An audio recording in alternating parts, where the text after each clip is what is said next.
Megan Fox has the story. Megan Fox. Megan Fox. Megan Fox. Megan Fox. Megan Fox, a national journalist. Mastodon. I will never be able to say that. It feels like the Flintstones live there. It does. Well, don't trust women. I think you just touched on that with your last. That's what they brought. We're going to have to bring back chaperones. Jesus, no. Just careful. Stop! Break! Ooh. Hard right.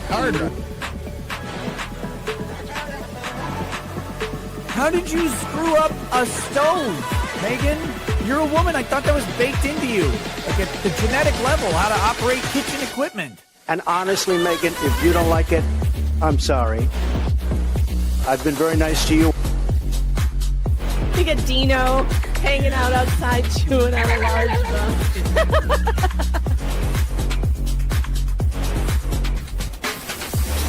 I highly recommend being targeted by the New York Times and Rolling Stone for weight loss. And I'd say, keep it coming. I need to lose 20 more. Please, keep it coming.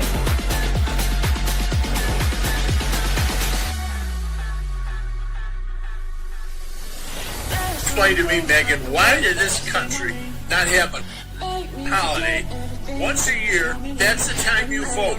If you don't show up and vote, up your ass. You don't get another chance. You don't get, I don't care if you're in the hospital. Crawl to the stake, crawl there. But that's it, 1 day, 12 hours, and then you're done. And you count them that day, and that night you know who the hell won. I will eat you alive. You want to tangle? You want to go? The only thing going through my head is, what are you going to do when Megan Fox runs wild on you, brother? He made a deal with the devil. She's the devil. He wants that. Oh, God. Gross! Oh! All right. Penalty box for slug. Yep. Of a mile. Are you ready to behave yourself now, slug? This frustrating rep. Are you ready to behave yourself? Repossessed puppies. I'm hiding pork chop. Have you seen his little pork chop? Oh my God, pork chop is the cutest. That sounds bad. Have you seen it? Pork. It's pork.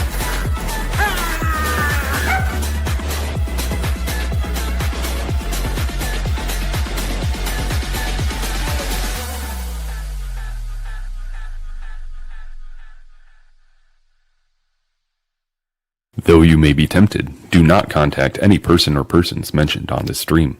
Do not even think about contacting anyone who may be the topic of the daily news.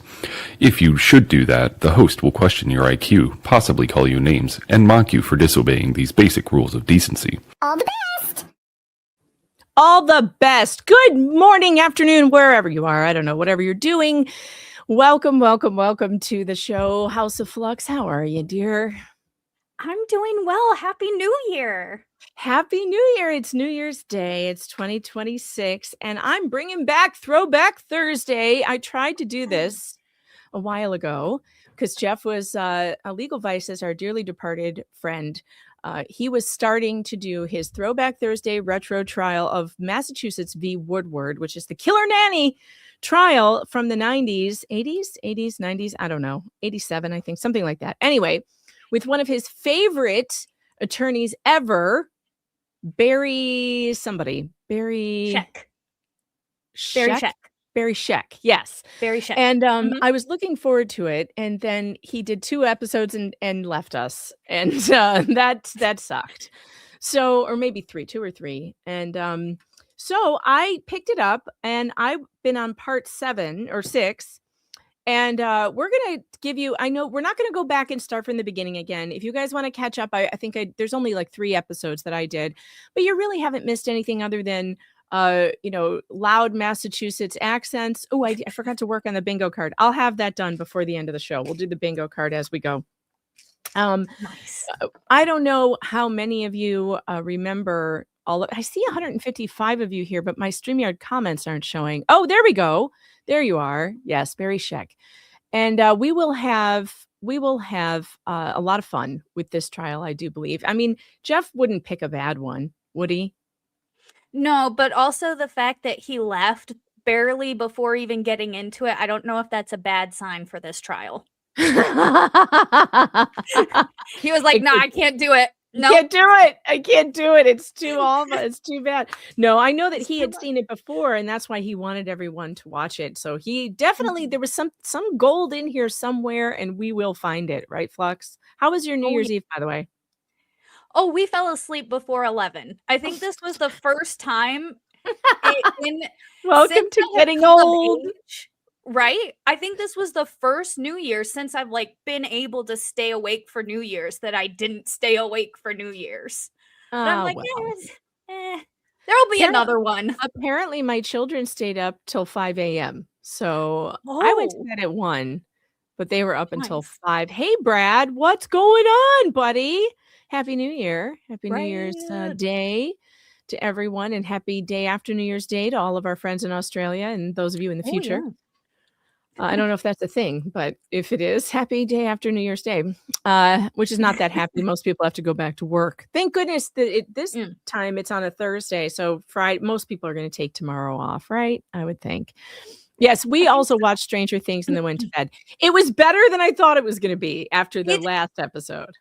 it was better than I thought it was gonna be. However, I am still slightly disappointed. Yeah, I had very low expectations though, which I think is how you should Yeah. go into it. Go into it with very low expectations and then you'll be pleasantly surprised. I am That's gonna miss the fair. show. I love that show and I'm gonna miss it. And I wish they I had done something different maybe, but it was fine. It was fine. I'm not gonna complain. I really don't like it when people just decide to hate something, but there's legitimate reasons to hate certain parts of it. But then when you decide to hate the whole thing and just be on the bandwagon of, oh, it sucked, it didn't though. It didn't suck. It No, was a great show. my criticism was with some of the writing, just, like, things that I felt were kind of necessary to the storyline weren't fleshed out, and I'm like, you can't just leave that hanging," but they leave some stuff hanging, and I hate that so much. I hate so much when a series ends and they leave loose ends. It's like, no, it's Yeah, supposed to be done. It's supposed to be right. over. Mhm. Yeah, and I do feel like they had plenty of time to not have any of those. I mean, 5 seasons in 10 years? Dude. But I mean, I'm I taking it for what it was worth. The children enjoyed it, everybody had a mm. good time, and to me that's a win. If you're Oh, into yeah. it and everybody likes it and it's fun. I mean, we discussed all the plot holes afterwards and Yeah, yeah. so it's not like they didn't see them, but they enjoyed it. So But on I'm it, good. like, honestly, if you look at the show as a whole, it's just like a love letter to the 80s. And Totally. I I just love love that. that I aspect love that part. so much, And I would right? be right in the middle of something where I'd be like, "Oh, that was stupid," and then they would show something on the screen that brought me right back to my childhood. In fact, last night it was the projector in the classroom that Nice. remember Yep. that with the Where you would write on the transparent, regular yes, plastic. the transparency, and I loved that thing, and I was like, "Oh my god, look it, it's one of those slide projector thingies." I don't even know what they're called, but, it's that it would do that, and, like, that Mhm. was always that's magical for me. I loved it, loved it, loved it, loved everything about it, um, and there was a few things, but nothing's perfect. Nothing's perfect, right? No, Okay, so nothing's we perfect. It's so good. we can get caught up with what Jeff wanted to do. What we are going to do is show you Jeff's introduction to Massachusetts v. Woodward. I know some of you saw this in episode 1. Overhead projector. Thank you, JKD Buck. Overhead projector, that's what it's called. So we're going to show you why Jeff wanted us to watch this. Go ahead. Hey, good morning, good afternoon, good evening, good night, everybody, whoever you are, wherever you are, whatever you're doing, whoever you're doing it with, however good it feels, why you're doing it in the first place.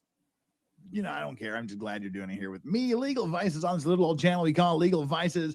And we have been knee deep in the Sarah Boone murder trial. We have been knee deep in the Leilani Simon murder trial. So now we get to go back to our regularly scheduled programming, which means a return to our Retro Trial Thursday. That's what we're doing today, folks. Retro Trial Thursday, this Thursday and every Thursday hereafter until We finished this. This was I believe, a 21-day trial. So 2 hours ago. This will take us a few months to get through. That's what we're doing. We are doing our new retro trial is the state of the Commonwealth of Massachusetts.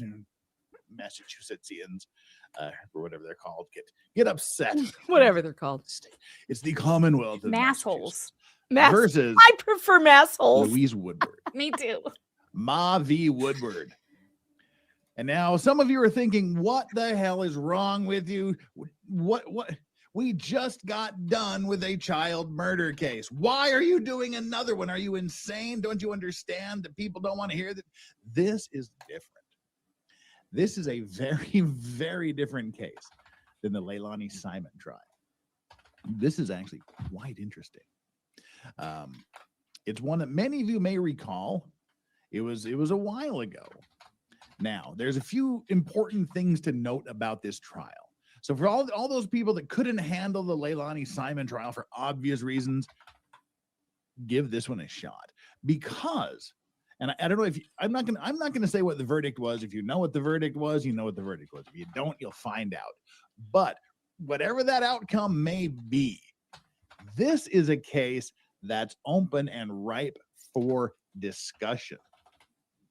Was she guilty or not? It's not a clean and cut dried case. So there's a lot to go through here. The prosecution argues that she took a 9-month-old child. She's a nanny.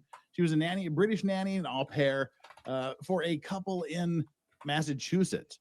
And the prosecution would have you believe that their nanny grabbed the 9-month-old child and shook the baby to death and left its body in a pile of clothes. Mm-hmm. But the defense will have you believe that these injuries to the toddler, to this, not even toddler, to this baby, were old injuries. Was it the nanny, Woodward, or was it the parents or someone else? And they're trying to frame up the nanny.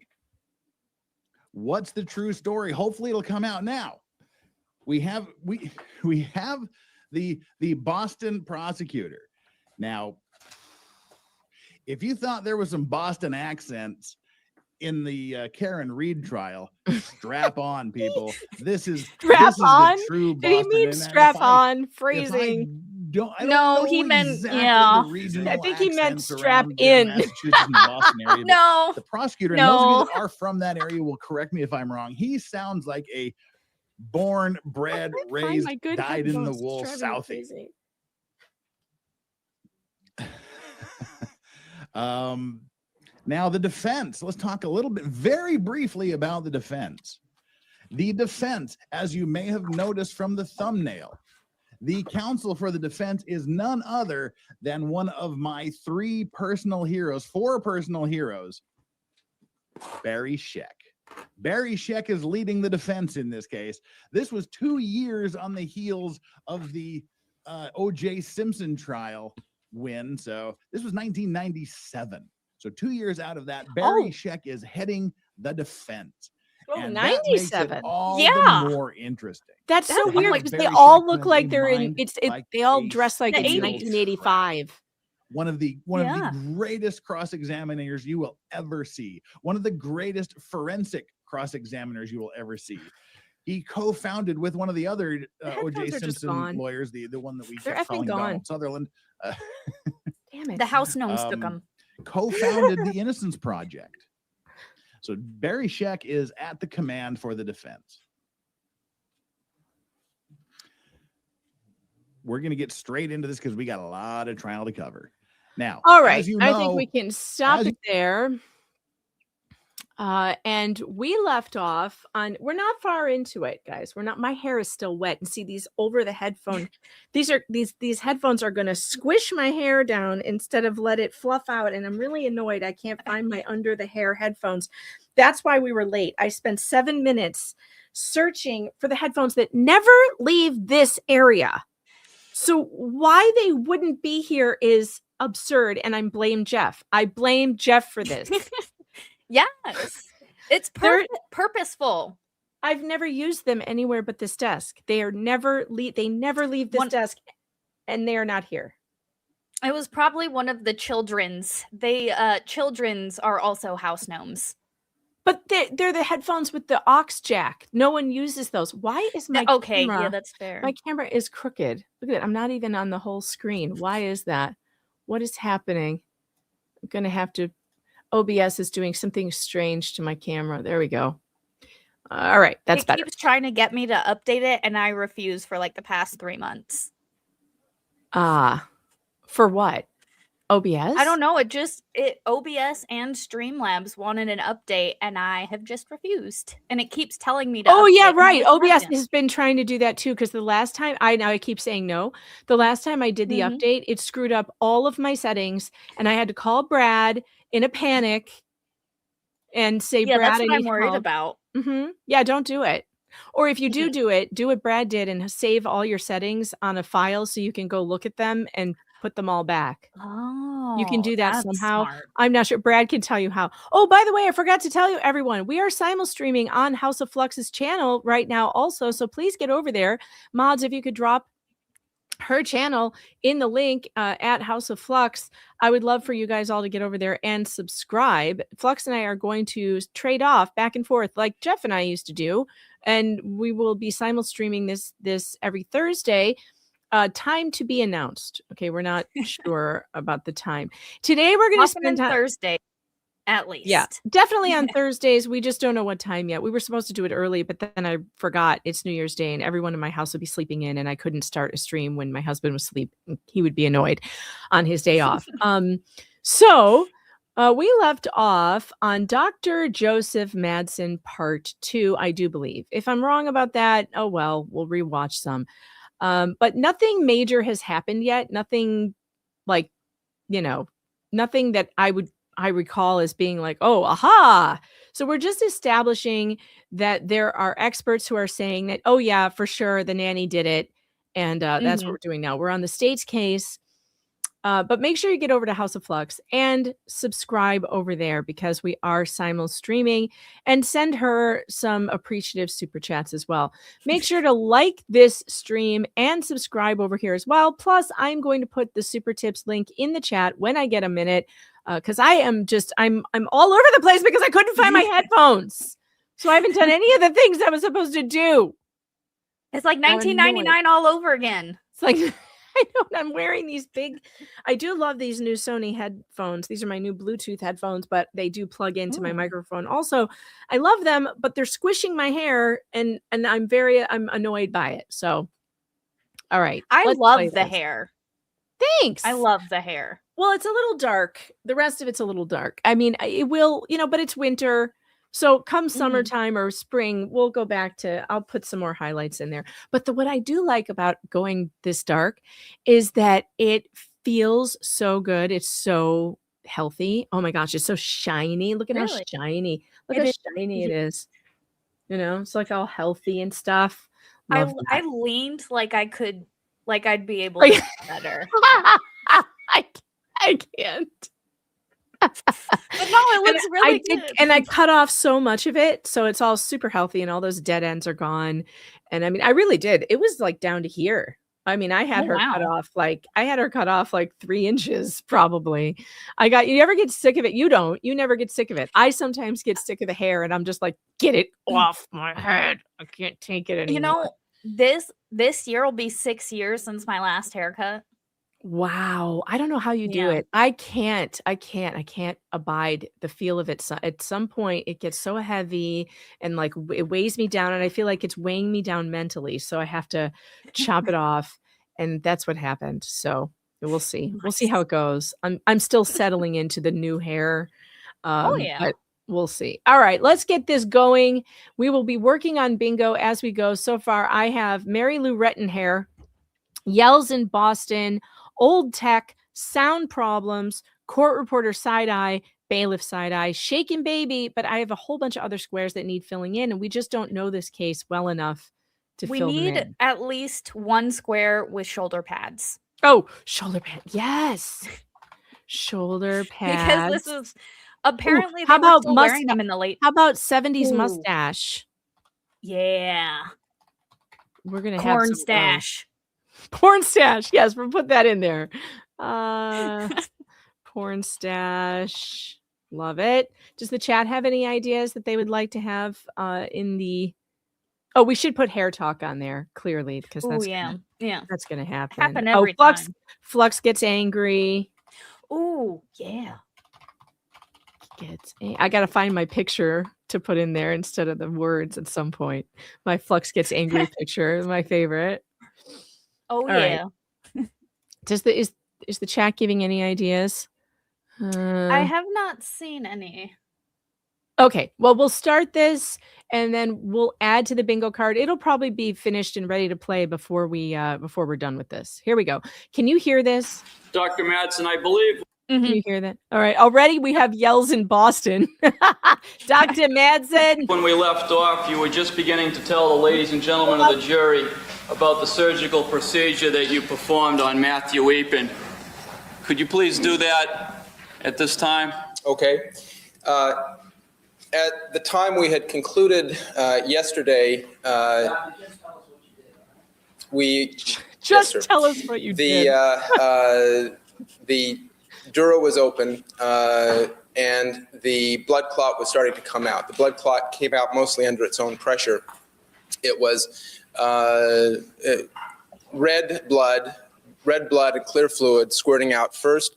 As we opened the dura more widely, the remainder of the blood clot, which was jelly-like in consistency, good God, protruded itself out through the opening in the dura.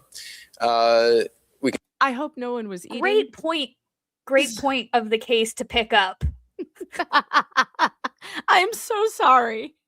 I am so sorry that the very first witness is getting real detailed. Yeah, I definitely think this is where I left off. I do not remember this part. We have squirting. But I definitely fluids. remember this dude with his dome. Yeah, because we saw him in part 1. Yeah, red blood. Yeah, red blood. It's important that we know that it was red as opposed to any other color blood. Green or I don't know. Black. Yeah. What color would it be? Continued to open the dura more widely and removed all of the clot that we could see, so that we were looking just at the surface of the brain. At that point, there was a period of few seconds probably, where things were relatively calm. Then some additional bleeding started. This time the bleeding was in the subarachnoid space rather than in the subdural space. Mr. Leone, if you'd like to put that one of those pictures that had the layers of the brain, I can just explain this point. The arachnoid is a layer which is a thin, transparent layer which is below the dura and closer to the brain. So did I. The blood that came out in the first instance, right out through the dura, was clearly in the subdural space. What we were seeing now was blood that was building up in the subarachnoid space. Objection. Arachnoids are spiders. Yeah, I just looked it up. I'm like, I'd ask you to take a look at that slide and ask you if that would be helpful in your discussion. Yes, that's the it is slide a I was brain referring term too, apparently. Oh, apparently. Okay. I found the medical part of it. All right, I have pinned super tips to the top of the chat.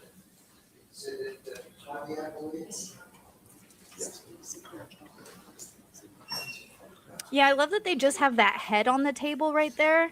Oh God! There's like a model head. Demonstrative. Weird demonstrative needs to go on the bingo card. Yeah, because like marked as a chalk, but Oh, let's just leave it. okay, fine. These schematics. We just agree not to send it wherever. Okay. Unsettling demonstrative is on the bingo card now. Hold on one second, Doc. oh, there's a on it too. Oh, look, old tech. See, we should be playing right now. Look at that. Look at Look at it. Look at that old Toshiba. that fake wood. I love that. Oh, yeah. Got that little black hue around the sides. So good. think it's I guess it really doesn't matter. The orientation doesn't really matter because the point is, it's not is that a Dorothy Hamill haircut? part of a point to make. But Almost. there is a That space here blonde. called the subdural space, which is between the dura here and the arachnoid here. Initially, all of the blood that was removed was in this region. That was under high pressure. As the pressure came off, and after a very short pause, we started to see a lot of blood building up in the subarachnoid space. And I could tell that because this was not free blood coursing over the surface of the brain. It was bounded by this transparent or translucent membrane over the brain.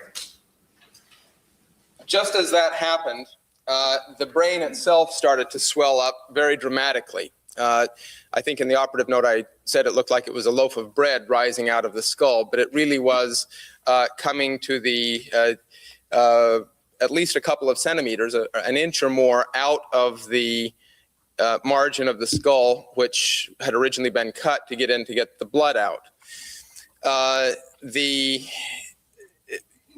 When this happens, it's very frightening, obviously, and one of the concerns is, will the sharp surface of the skull actually cut into the brain because the brain is under such high pressure in that situation?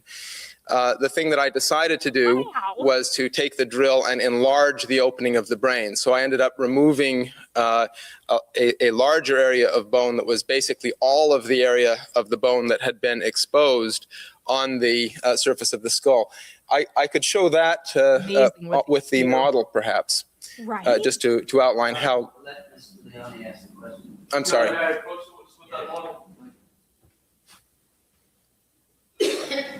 I don't believe this model has been marked as an exhibit yet. May it have been marked? Would you like it marked for identification? No, it doesn't have. The same one we had. All right, get ready for That's school, correct. folks. Here we go. So the original opening had been a triangular area here. Basically, this was enlarged with the use of our drills to a space which encompassed much of these bones in the frontal part of the Colors are hurting my eyes. skull. I did not see any sign of a skull fracture at that time in removing that part of the bone. The brain continued to herniate outward at me, and at this point, because of the blood underneath, it was the concern was, where is this additional bleeding coming from? I knew that it was not uncommon that there can be vessels that are torn, which are simply not bleeding because they're under pressure, and when you let the pressure off, they then start to bleed, and basically. I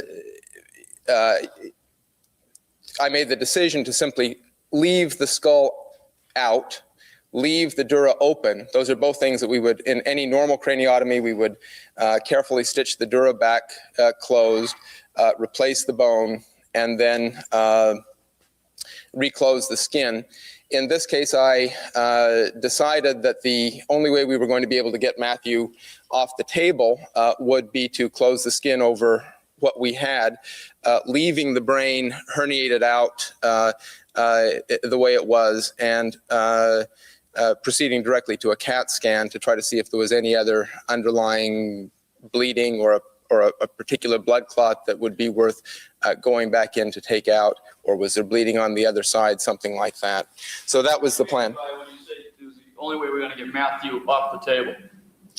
Well, I think the whole team looking at this spectacle. Excuse me, I think what Mr. Leone wishes to do is to say in plain English what the euphemism. I'm sorry, that we were afraid that he might die on the table. Let me see if there's. Thank you. Could you proceed? There we go. Good. So we did go ahead and close the skin over the brain as it was coming out. One of the difficulties about this is that the brain was pushing out so far, even with the removal of the skull and with the dura being open, just trying to get stitches into the skin to pull the skin together. Whenever we would do this, the brain would be herniating out on both sides of the opening. It was a very unhappy sight. So it was a photograph taken of this process, which would be helpful in your explanation to the jury of this stage of the surgery, doctor? Four photographs were taken at this point. There was No, I don't want to see it. Yes, a photograph would help me. May I approach the witness? Oh boy, are we gonna have to look I'll at show it? you a I kind photograph of want to. and ask you if you recognize what's depicted in that photograph. Yes, this is a photograph of this stage of the surgery that we're discussing on Matthew Eagle. Maybe he's just going to show it to the jury. Yeah, And probably. we don't have to see it. That would be nice. Okay, you're not going to show it to us. For once, I'm actually grateful. Not right? please.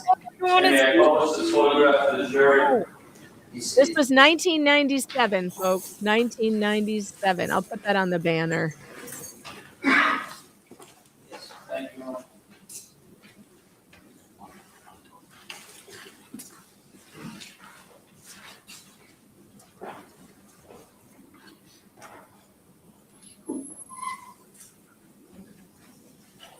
Now return the slide that we've just utilized to have it marked as an exhibit.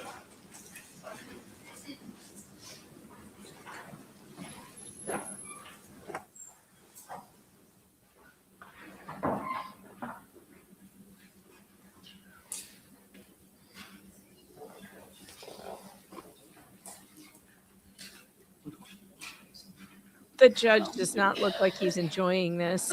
No, he doesn't.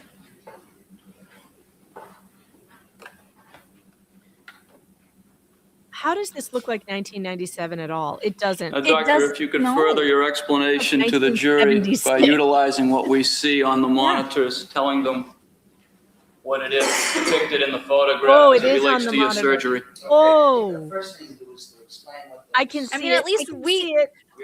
we can't see. I mean, it looks like a papaya. It looks like a. Yes. It looks like a papaya. Demogorgon.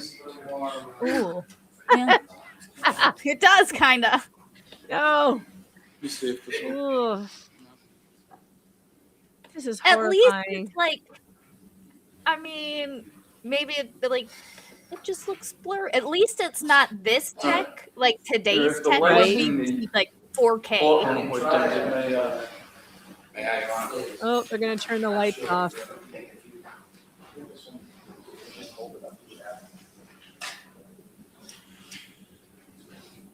Here go the lights. Block on the right hand side of the image, that's the label that marks it. Right. Oh, that's much better. May I proceed, Your Honor? Yes, please. If you could now describe what we're seeing as it related to your surgery on Matthew Eapen on February 4th, Doctor. Okay. This is the right side of his head up. I believe his face and all unshaved parts of the scalp are now under drapes so that we can't see them.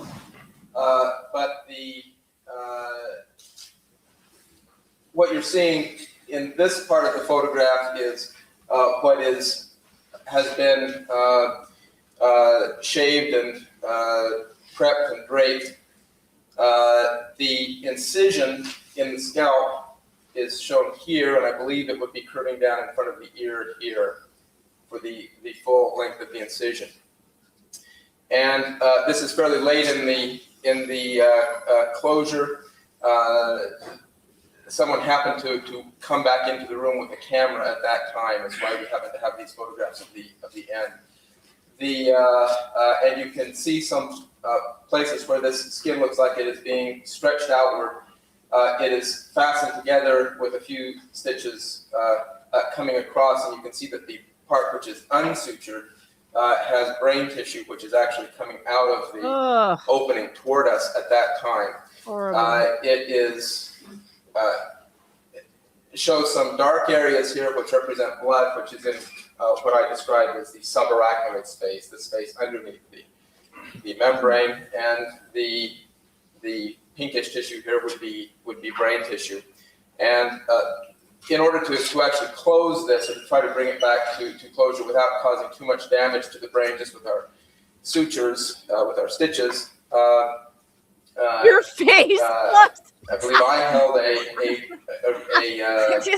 plastic coated going on the bingo retractor in Lux to try looks to pull the brain horrified. down a bit while my assistant pulled the It's just two parts of the skin like, and together, I'm just then we thinking, put at least they didn't stitches say in brain together, but it's water clearly like under in the Murdoch a significant trial. amount of pressure, even though we had opened things up widely, taken out the clot, and left the bone out. Whether or not the swelling, the herniation of the brain continued post-surgery. It did continue post-surgery, and in fact, having done the decompression that we did allowed the midline of his brain to come back to where it belonged. In other words, it did let some pressure off of the brain, but for the remainder of his time, the brain tissue never went back into where it would have belonged in the normal shape of the skull. Thank you, Dr. Manson. Yeah. That's I'll sad. return the exhibit. Yeah.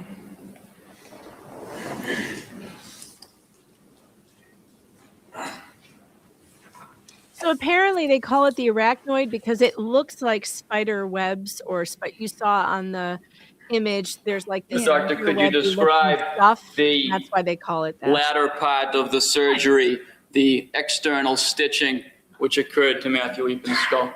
Well, it was a continuation of what I just described, and basically just putting in a row of stitches through the skin to hold the edges of the skin together. It's blanky time. I was thinking about that. I was like, oh, I could go grab my blanket. I'm like, I'm gonna go grab my blanket. Yeah, go get your blanket.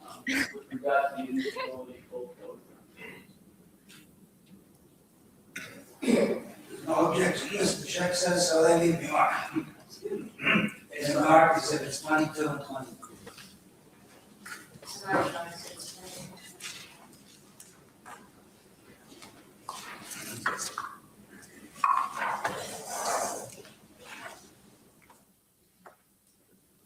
Yeah, my toes are cold. It's very cold in New York. And this way, This I is can exhibit hide 22. behind it too. Right. When it gets bad, I'm like, oh. I had no idea it was going to be this graphic today. There was Dr. the Madsen, projector. do you recognize They're what's using depicted in the- that photograph? Yes, I do recognize again. photograph. And what do you Overhead recognize projector. that photograph? Overhead. They're using the overhead projector. I have been told this is a post-mortem photograph taken. Question is, what do you recognize? I- What you were told. I recognize that as the head of Matthew Eapen taken after death, a photograph taken after death of Matthew Eapen. And that is not a photograph that you were present for, That's correct. but you do recognize what that is depicted in the That is correct. Thank you, Doctor. Oh, I got to bring this super chat up. Rio, oh baby, thanks for the 5. Don't blame kids. Blame ADHD. Headphones. Don't blame the kids. Blame the ADHD. Headphones. Thank you for that, there, Rio. But that's probably really true. I can't imagine what the hell I did with them. I have never taken them off this desk for reasons that should be obvious that I would lose them. I guess there's a first for everything.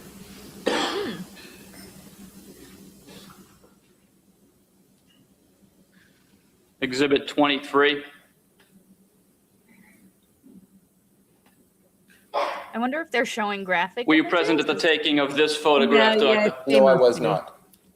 Do you recognize what's depicted in the photograph? Yes, this is a view from behind looking over the ear of Matthew Eapen after death.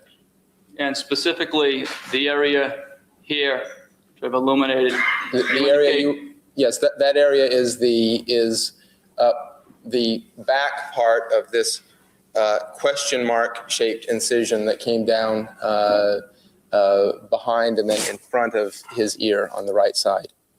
And with reference to this photograph, Doctor, with the court's permission, could you please go to the monitor and show the ladies and gentlemen of the jury where the right occipital fracture to Matthew Eapen's head was located? The fracture turned out to be present in the occipital bone which is below a suture called the lambdoid suture, which I can, may I show that on the model? Yeah. As well? This model actually shows part of the lambdoid suture here, and the fracture which was seen was below that, and therefore was not present in the surgical area, which I saw, which ended at this incision. Doctor, use the word suture in this context. What does a suture mean in this context? I should explain that because I've used it in two different meanings. A suture related to the bones of the skull means one of the lines. Okay, wait. Someone in the chat has just brought something up that is very interesting and true. Georgianne says, oh, this is the case, which helped bring shaken baby syndrome to light. It's actually worse, though, because this is the case that made everyone panic about something called shaken baby syndrome, which it turns out 20 years later, doctors have figured out, oh, probably isn't a thing. So a bunch of people went to jail for shaken baby syndrome who shouldn't have. There are still people sitting in jail right now for shaken baby syndrome. And in fact, one of the expert witnesses on the prosecution side is Dr. Neuberger. Dr. Neuberger, you all remember from the Maya Kowalski trial, who was the child abuse expert. He said 20 years after this, if he had known then what he knew now, he would have testified completely opposite way. So this is a very controversial case because it made all these prosecutors start prosecuting people whose babies died mysteriously for shaken baby syndrome, which not that if you shake a baby, you can't harm the baby. Yes, of course you can. But the child would die from hemorrhaging or, whatever the case. It's not an actual syndrome that. Right. And I will still to this day, I can't understand why they put medical terms on abuse. It's not some medical, it's not Munchausen, it's not shaken baby, it's abuse and assault. Right. And there should, and then the thing is, when you slap a lazy term on something, it just lets lazy prosecutors use it to prosecute innocent people.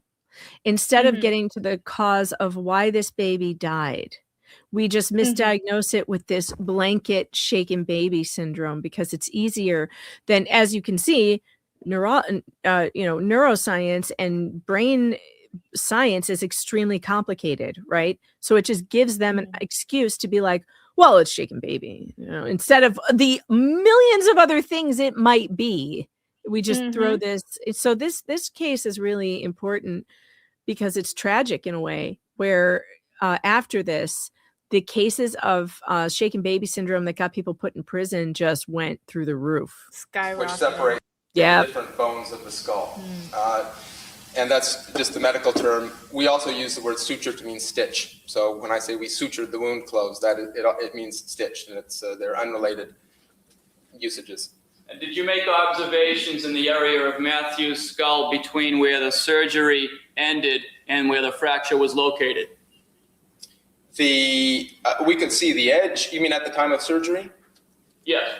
I could see the edge of the bone, and I did not see any sign of fracture in any part of the bone that I could see. Between the areas of fracture and the area of the surgery? Correct. Thank you.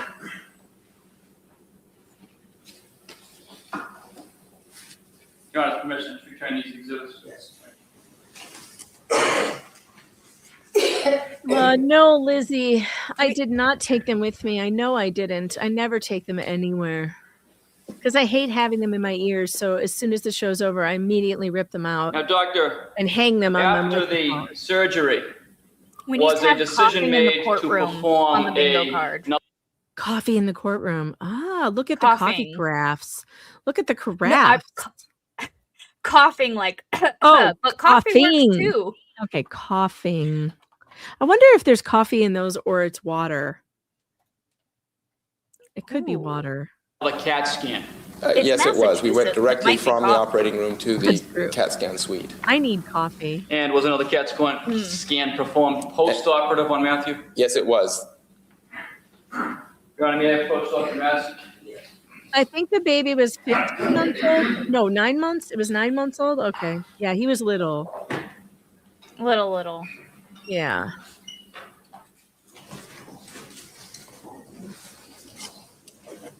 Crystal Pepsi. It was Crystal Pepsi. Could be Crystal Pepsi. Sorry, I show you. Because it's clear. We saw him pour it. Clear Pepsi. And I ask you to recognize what's depicted in that imaging study. I do recognize this. What do you recognize that to be, sir? This is the immediate post-operative CAT scan on Matthew Weepin. Your Honor, may we have this imaging study marked as an exhibit? Yes, exit 24. I wouldn't mind looking at x-rays. X-rays are cool. Yeah, I think we get to see these. I don't know. Maybe we don't. Or CAT scans. Your Honor, may I take Scans exhibit are better to look 18 at. and exhibit 24 and put them on the view box to the doctor's right? Thank you.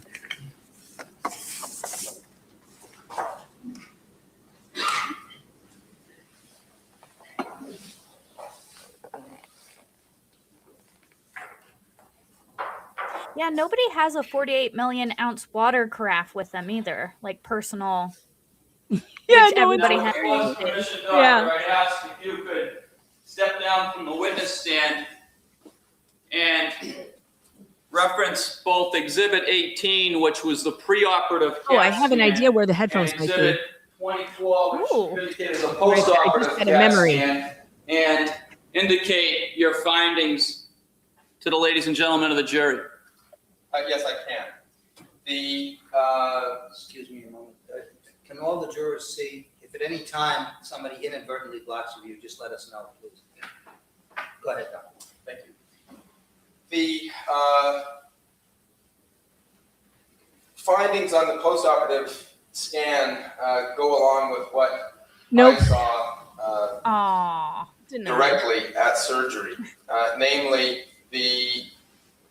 there is a large defect in the bone. If you follow this particular white circle around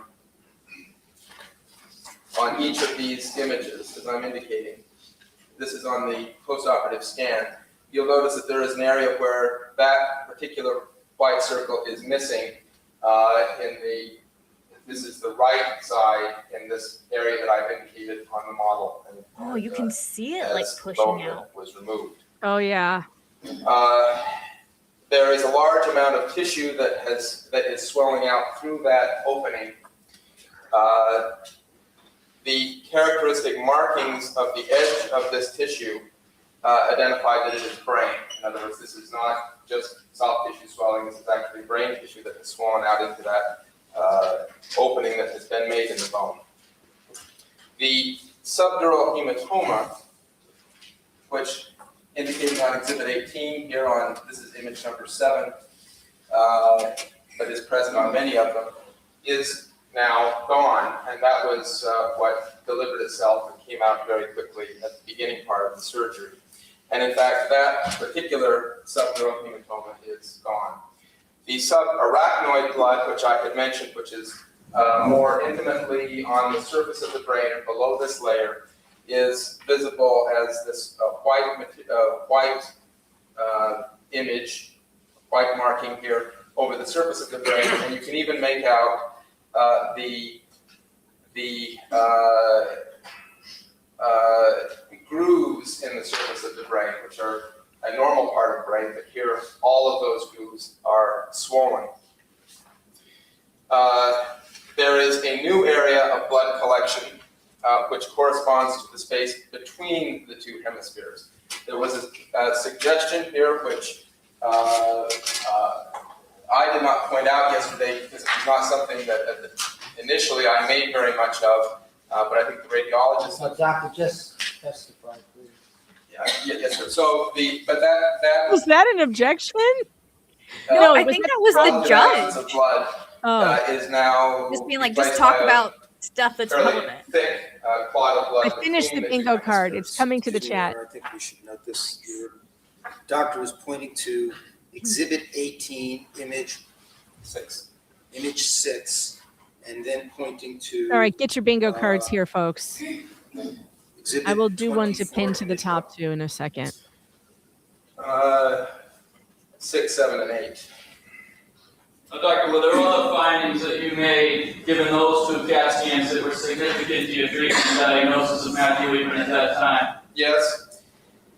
We had succeeded in at least one thing, which is the lateralizing pressure, which had caused a shift of the midline of the brain, now seemed to be released. Even though there was still evidence of pressure and damage to the brain, the midline is now where it should be. And in fact, the ventricular system, which are these fluid-filled spaces, which were very small. All right. Okay, we've got the bingo card up. We can now check off hair talk, free space. Let's see. Yells in Boston. I mean, that should be the free space. Yeah. Censored exhibit. Yes. 70s porn stash. We're already there. I haven't seen any shoulder pads yet. Unsettling demonstrative. Yeah. And a Bob sighting. I think that's where we are.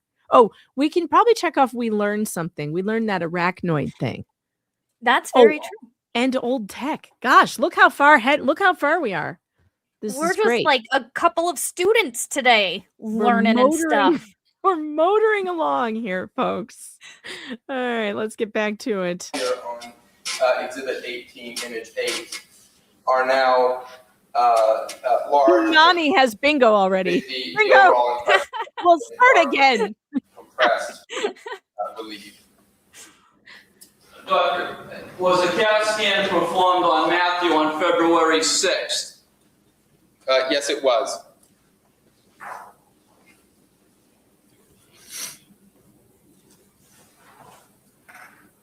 Your Honor, may I approach the witness? Yes.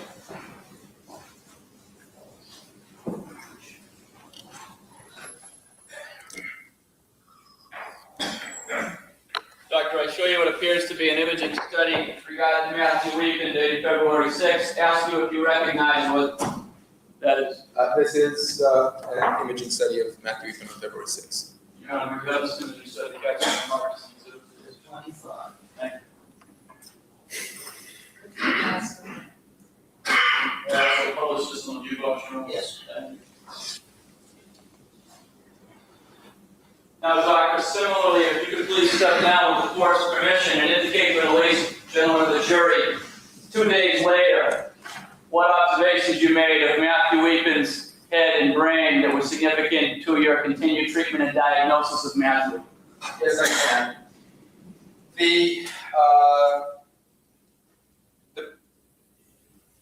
The major findings which I pointed out to contrast the immediate pre-op and immediate post-op scans of Matthew are really unchanged. There's still the large defect in bone. The midline shift is resolved, and there is still evidence of very significant swelling in the brain.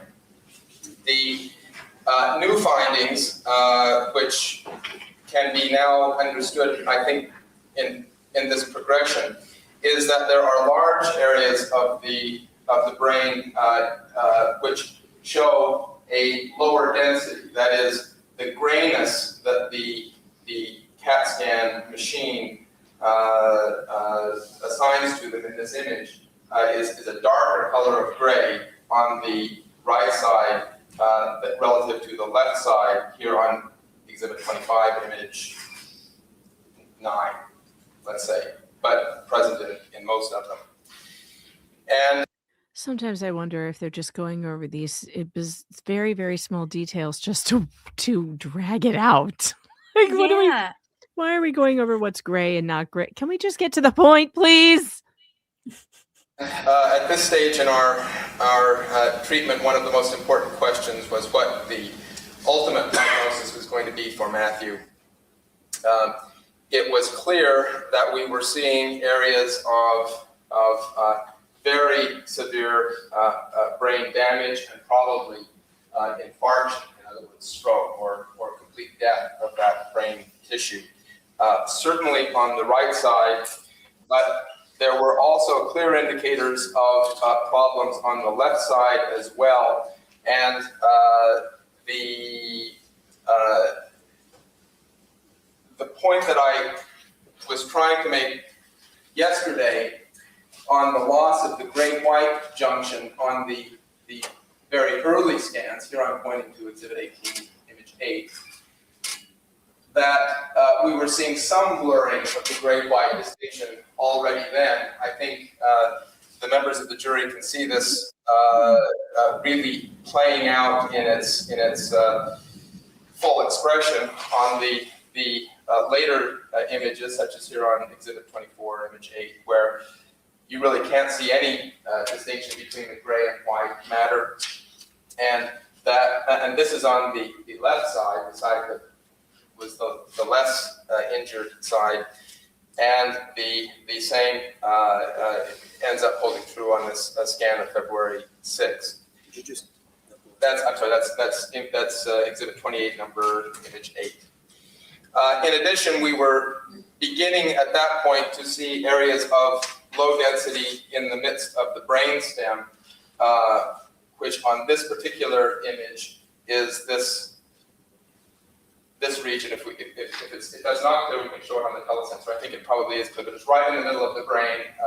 That structure that I showed in the model is the stem coming out, and we were beginning to see signs of brain stem damage as well. Could you just tell us what image number that is? That would be image, I was pointing to number 7 on exhibit 25, but again, it's present on several. Your Honor, with Your Honor's permission, I'd like to remove the last exhibit. Removing exhibit 25 from the view box. Doctor, was a CAT scan performed on Matthew Weepin? This guy just shouts everything. With the court permission, I'm going to place I one love file that CAT for scan on the view box. He don't need a microphone. No. It's great for us. We don't have any problem. Was a CAT scan performed on Matthew Weepin on February 8th of that week? I believe it was, yes.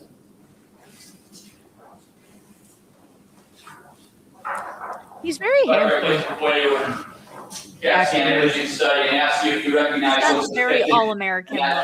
Totally. Yes, this is the February 8 CAT scan on Matthew Weepin. What's his name? And whether or not that was the final CAT scan taken of Matthew Weepin. I believe it was, yes. Randy, we have this CAT scan marked as an exhibit. Yes. Gerard Also, these closed Leone. cap- Oh.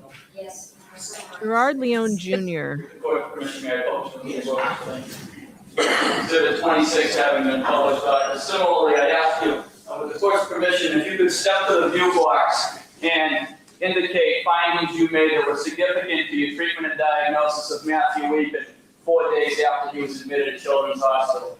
Yes, I can. What we saw at this point in the CAT scan is continued progression of the process, which we had really seen from the February 4th onward. But here, I think it will be clear in comparison with the other scans, particularly how now not only is the entire left hemisphere involved with this process that has made the brain go very dark on the scan, but also now the left side of the brain is similarly showing that change. So the process involved seems to be the same by these scans, but happened at a rapid rate on the right and a slower rate on the left, but the left is catching up here. There is further evidence of brainstem abnormality here on image 5 of exhibit 26. There's a very well-defined low density area, and that indicates an area of brainstem damage to me. Could you just point that again? Yes, right there. I love how now we get a pointer like 15 minutes into it. True. And he goes right back to using his hand. bleeding or mass effect or anything else that we could address specifically surgically here. But clearly there was a severe damage at this point to all areas to all the major areas of Matthew's brain, with the possible exception here, at least by the scans, of the cerebellum, which retains a relatively more normal-looking appearance on the scan. But both hemispheres and the brainstem were at this point showing signs of damage. They're fun right now. They're fun to watch. John, I would remove those citizens from the body this time. All right. I don't actually have to take a pee break at the moment, but I'd need a coffee break. So you can go ahead and check off pee break from your bingo cards, because I'm going to go get coffee. So Flux, if you need to get a drink or something, you have like 3 minutes and 30 seconds to do so. I shall do the same.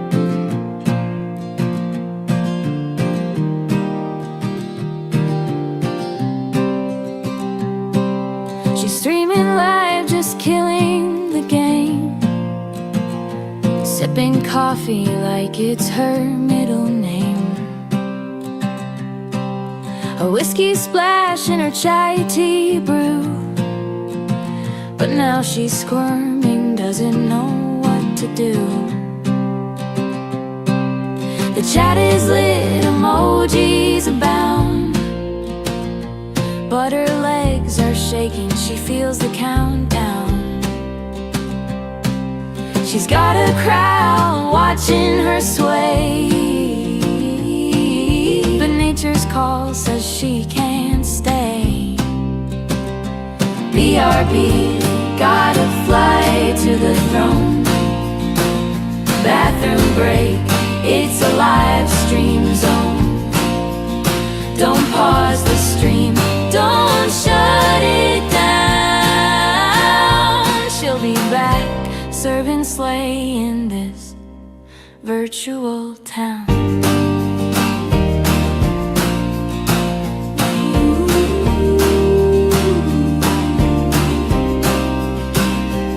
She's a queen with a mug in hand, one espresso shot and she's taking a stand. But the coffee train has come full stop. It's an awkward dance, she's got a hop. The comments roll, where'd you go? Someone says, guess the drinks did flow. The struggle's real, the time is near. Even YouTubers have bathrooms dear. BRB, gotta fly to the throne. Bathroom break, it's a live stream zone. Don't pause the stream, don't shut it down. She'll be back, serving slay in this virtual town.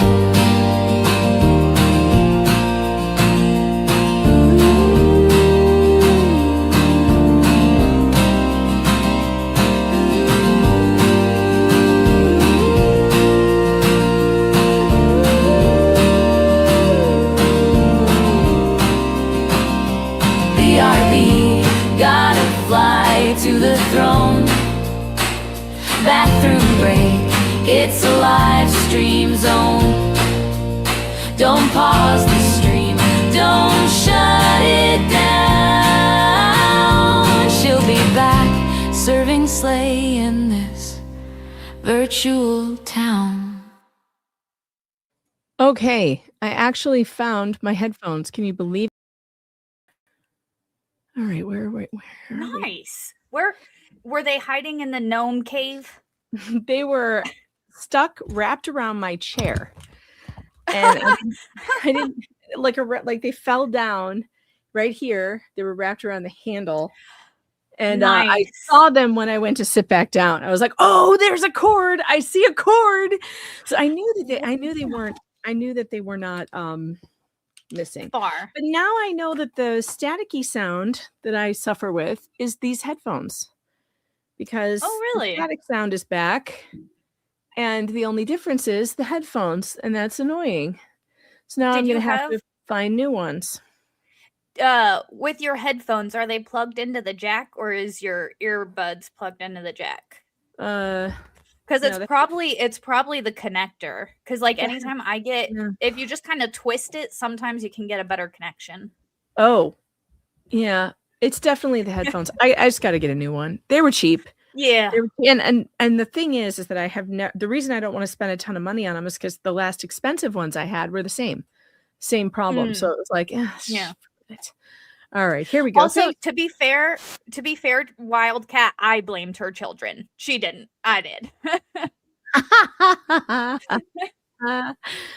Oh my God. Great. We're back. That was timing, by the way. I literally came back just as the song was ending. That was good. It's good.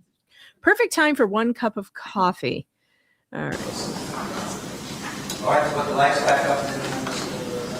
Oh, and if you're wondering how much longer we're going to be here, we will be shutting down this stream at 3:30. So we have 45 more minutes to enjoy this incredible lecture on brain science that none of us really understand.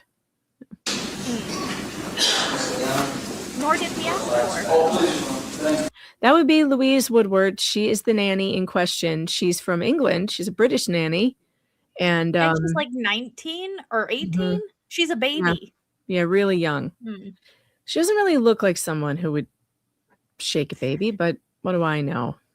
I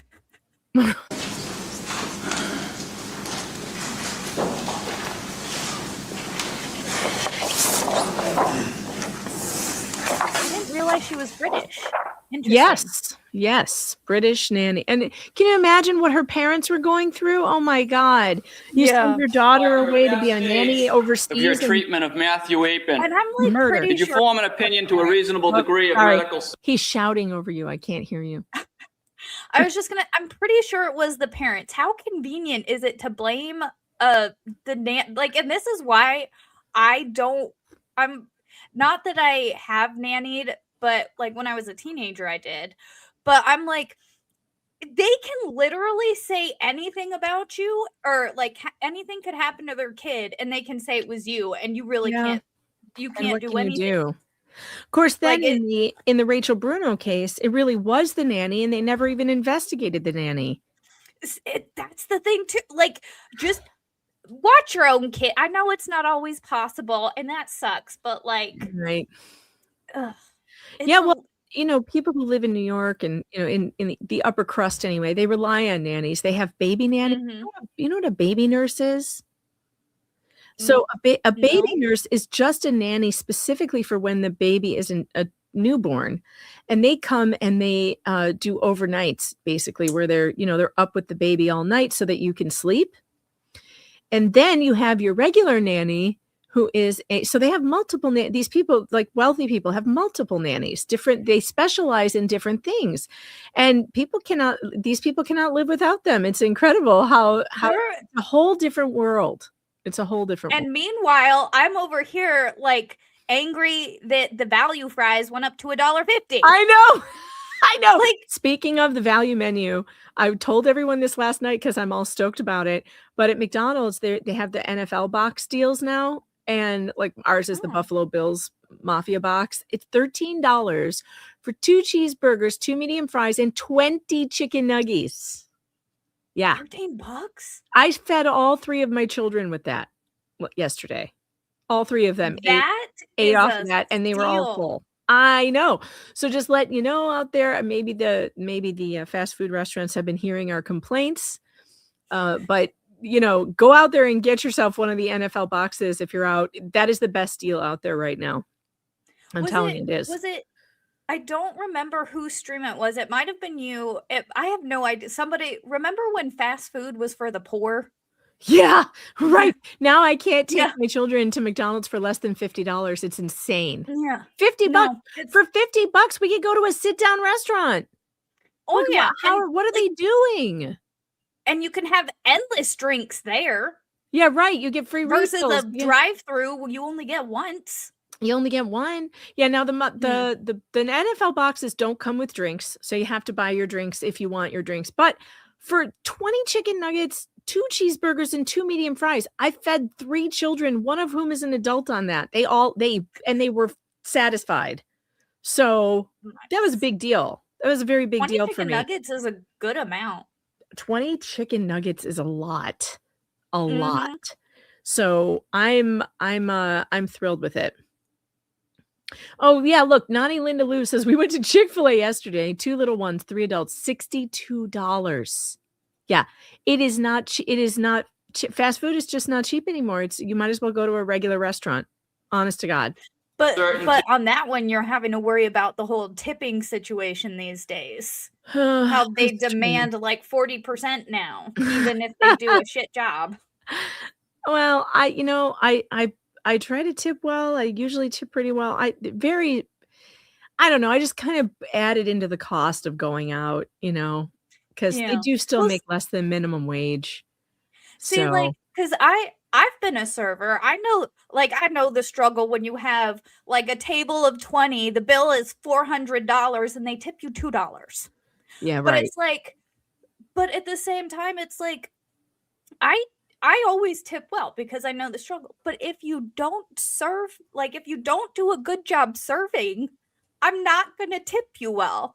Right. And one of my criteria is you have to, I would always keep everybody's drink full. When I was a server, it was my thing. You never had to ask for a drink because it was always, unless it was alcoholic, in which case, that's different. And so that's kind of what I judge servers on. And rarely do they do that these days. We always go to we go to one of the same places all the time because we just really like it and they know us there. So we always have this terrific waitress. She always has everything for us before we even ask for it. It's great. I love that. When people get to know you and they just bring you what you want. Sharon says Pizza Hut box, 2 pizzas, breadsticks, and cinnamon sticks. Good deal. $20. We don't even have a Pizza Hut here though. That's something we don't even have. 2 pizzas. That's a lot. It's a good deal. For $20, that's like back in the day when I was in high school.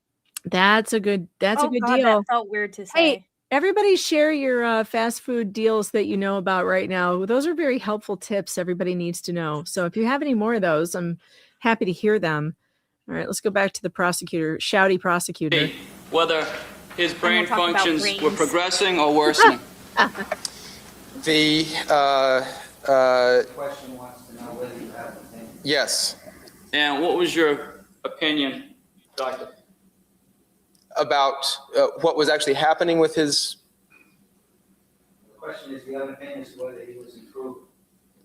The opinion was that he had fluctuations neurologically from day to day, which were very slight, but his overall neurological status was very devastated.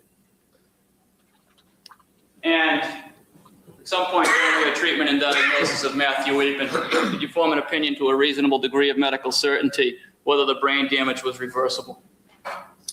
We felt this damage was not reversible.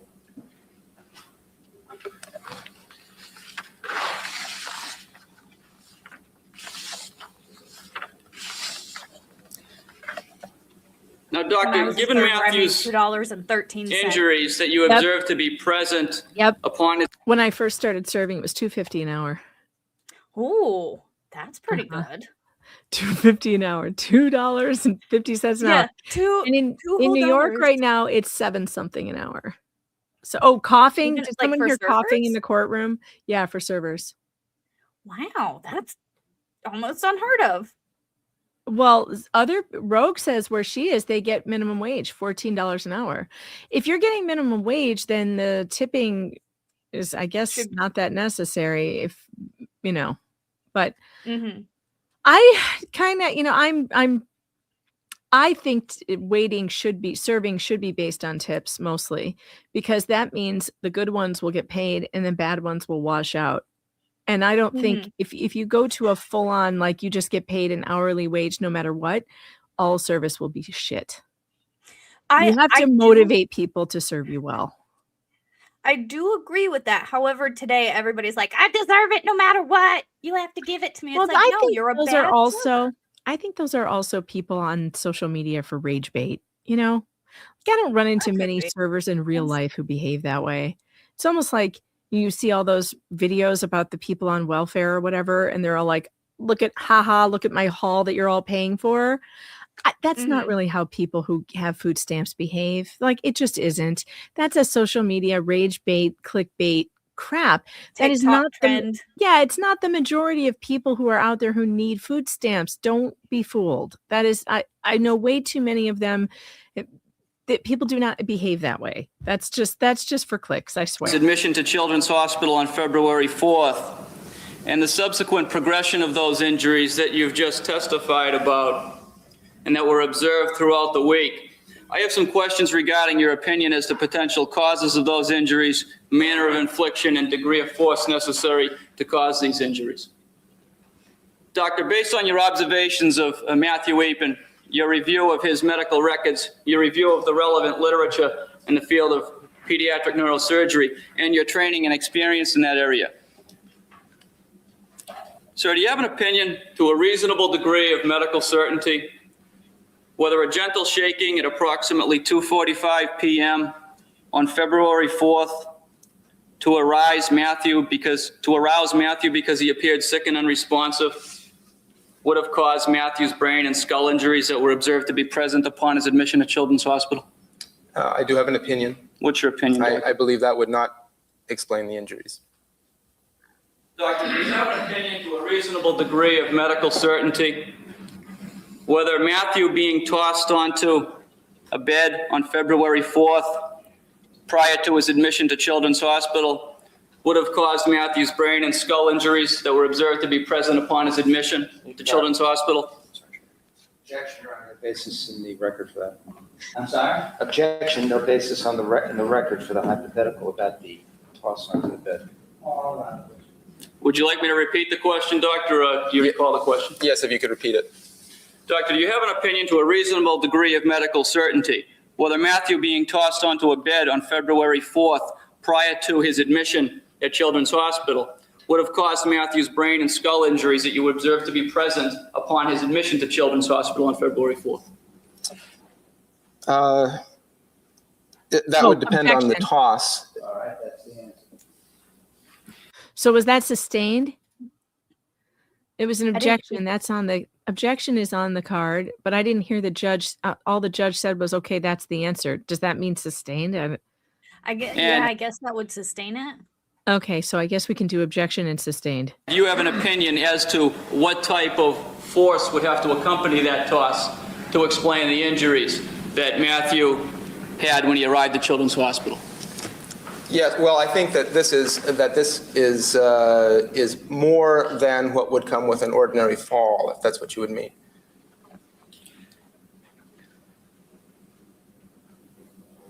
Do you have an opinion to a reasonable degree of medical certainty whether Matthew being dropped onto towels covering a tile bathroom floor on February 4th of 1997 would have caused Matthew's brain and skull injuries that were observed to be present upon his admission to Children's Hospital on that day? Same objections before Your Honor. Same objection? Objection I would about like the prosecutor to nature use his inside voice. the hypothetical, the factual basis, that's all. You can't. I know you Barry's don't a know what shouter, He's man. saying You is shout. they're objecting because the height of the fall isn't specified in the question. No, You're not saying. No, I'm- Oh, then that case, my the objection- objection's overruled. I knew it would be, because you made the Uh-oh. previous ruling, I'm just making it. The judge record. does I don't not mean like to this. Unduly interrupt. But my same objection Oh! to that Look at the judge's form of the face. question. He's No like, foundation. Very well, I take it on the grounds you offer, and I'm overruled. The judge does not like to be questioned. And Barry's like, well, I'm objecting for the record. Yeah, well, I already overruled you. So that's funny. wow. Doctor, would you like me to Overruled. We can check off overruled. That was overruled with spice. repeat the question? Yeah. Yes, may I ask you a clarification on the question? Okay, you may repeat the question. We have a procedure here that's been followed for about 300 years. The lawyer asks the question. Yes, sir. Oh boy.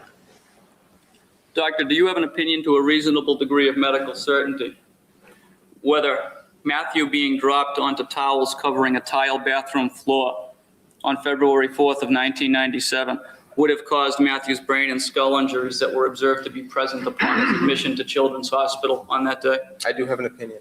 What is your opinion? I believe that would not count for the injuries. And doctor, I ask you to assume that on February 3rd of 1997, Matthew was seated on or near the steps leading to the indoor playroom of his Newton home.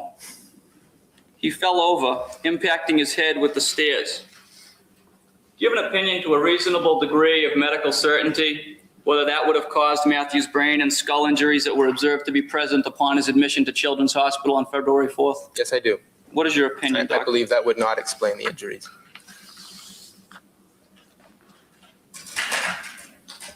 It would not explain the injury. So what's their theory? Yeah. Hold on. I thought that was their theory. I thought the prosecution's theory was that the nanny. Oh no, their theory is that she shook him. So how did he get dropped? Who said he got dropped on a tile floor? I thought the theory was that she dropped him on the tile floor, and he said that wouldn't explain the injuries. And now he's saying this won't explain the injuries. Or did I like zone out? The prosecution's theory is that she shook him violently for a very long time. If you remember, Barry Scheck in the beginning, in his opening statements, was like, the force it would have taken would be you would have to shake this baby for 10 minutes and do it just for the 30 seconds. My arms are getting tired. See, and you would. Oh, I don't know. There seemed 3 to 7 minutes it would take, for these injuries. So now who said the baby got dropped on the tile? Shaken and dropped? Yeah, 2 whole minutes. That's what it was. 2 whole minutes. Yeah, even just holding your arms up and shaking for 2 whole minutes. Now imagine a 10-pound or 13-pound baby. No. Yeah, and then we had no bruising. So what this doctor is saying is just the dropping on a tile floor would not do it. Guys, no spoilers. No spoilers in the chat because we have not seen this. We do not want to know. Just the dropping on the tile wouldn't do it. The prosecution, I guess, is saying it was the shaking and the dropping. I don't know. Yeah, because I know at one point she did say that she dropped, she kind of dropped the baby on the bed. Not how you kind of toss your kid on the bed. Yeah. You know, that she's saying she did that, and I know that's how they formed their whole theory on she threw him on the tile or something. But weird. Okay. But whatever it is, Barry doesn't like it. He's been objecting like crazy. So based upon your observations of Matthew, your review of Matthew's medical records, your review of the relevant medical literature, and your training and experience in the area of pediatric neurosurgery, I ask you, do you have an opinion to a reasonable degree of medical certainty whether his injuries that you observed on February 4th were due to an old bleed in his head? I believe there was. First of all, I do have an opinion. And what is your opinion? My opinion is it is not due to an old bleed in the head. Whether his injuries were due to some type of pre-existing chronic injury? I do have an opinion. Norma. What is your opinion? I do not believe the injuries were due to an existing chronic injury. Doctor, could you outline the factors that you've considered as a basis for those opinions? Yes, I can. The issue of chronic injury, I think, is one that would come up because of that particular appearance on that first CAT scan that showed some low density as well as high density. Excuse me, Doctor. The question is, can you tell us your reasons why you don't think it was due to the existing chronic? Okay, I was very well. I was trying to explain what chronic injury I thought might be involved, but there was no sign of a chronic.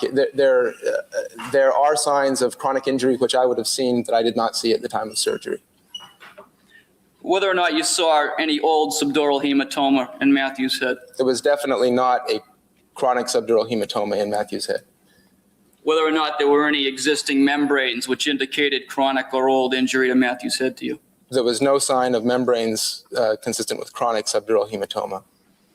Whether or not the bleeding that you observed to be present in Matthew's skull and brain were a factor that you considered informing your opinions? Could you repeat that question, Certainly. please? Whether the appearance of bleeding within Matthew's head that you observed upon his admission to Children's Hospital and during the week, whether that was a factor in forming the basis of the opinions that you've just provided to the ladies and gentlemen of the jury? Yes, sir, it was part of the formation of the opinions. And what is the significance? That the blood was fresh blood. It was not typical of the kind of blood one sees in chronic subdural hematomas. Okay. Doctor, what is a cephalohematoma as it relates to a baby's head area after a vaginal delivery at birth? A cephalohematoma is a blood collection below the outer coverings over the skull. In other words, we've all been talking about bleeding inside the skull.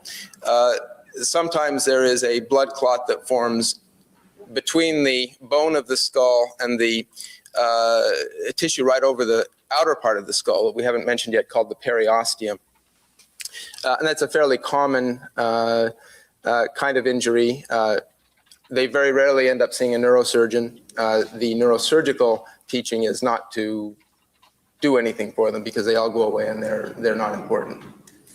Doctor, I ask you to assume that Matthew Eapen had a cephalohematoma to the left parietal side of his head after a normal vaginal delivery, which was completely resolved in 1 month. Doctor, do you have an opinion to a reasonable degree of medical certainty whether that would have had any significance to the injuries that you saw in Matthew on February 4th? I think it would be totally irrelevant to this Thank you, current Doctor. issue. Doctor, based on, again, your observations of Matthew Eapen on February 4th and throughout that week as you treated him, the review of his medical records, and assuming the lack of any history of trauma to Matthew's head leading up to his admission to Children's Hospital on February 4th, your review of the relevant literature, and your training and experience in the area of pediatric neurosurgery, do you have an opinion to a reasonable degree of medical certainty whether the cause of Matthew's injuries were accidental or non-accidental? That's why the color of the blood makes a difference. Okay, so you're saying old. That makes sense. But wait a minute. Would old blood in the body be brown when it's not exposed to oxygen? See, and that's the whole thing. Like, blood doesn't turn brown unless it's exposed until it to dries. oxygen. Right. Even in the, but wouldn't it be still red? How would you know?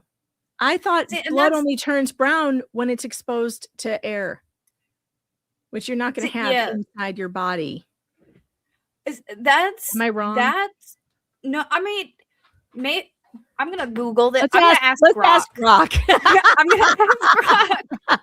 You know what's funny is that we're so reliant on Grok, and like he could just be bullshitting us. We don't know. Let's see. Oh yeah, there was one time I tested him, and it was the day they came out about the Tylenol announcement. But I asked him at like 7 a.m. and they weren't doing the announcement until 3, and he gave the exact thing. And I'm like, really? This is weird. I'm like, the announcement hasn't happened yet. How do you know this? It says an old blood clot or thrombus inside the body, such as in a vein, is typically red or dark red, not brown. Fresh or acute blood clots appear bright red due to trapped red blood cells in fibrin mesh, alternating red and pale layers from red blood cells. As the clot ages or becomes chronic, it undergoes organization. Fibroblasts grow in. It may recanalize. I don't know what that word means. But it can be a dull red, a dark red, or gray red.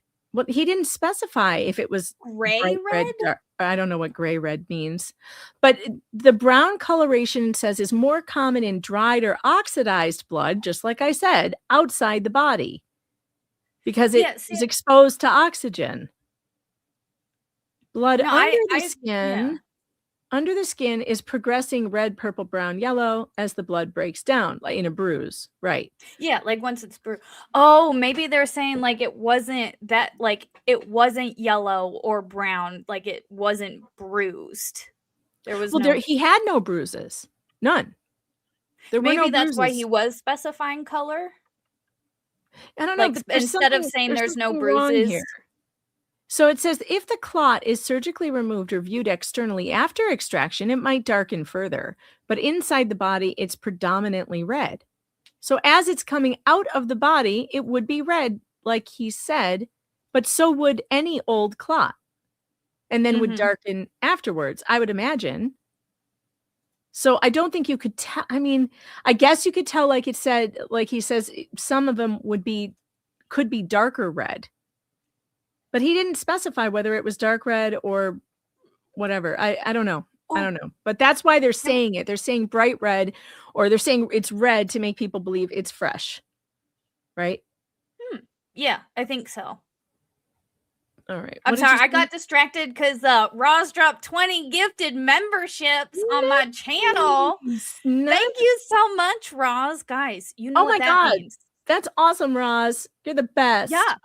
Some choose greatness and some have greatness thrust upon them. And you guys have now had greatness thrust upon you by Rosalind. Guys, thank Rosalind for thrusting her greatness upon you. Thanks, Roz. Roz, you're awesome. Rosalind is awesome.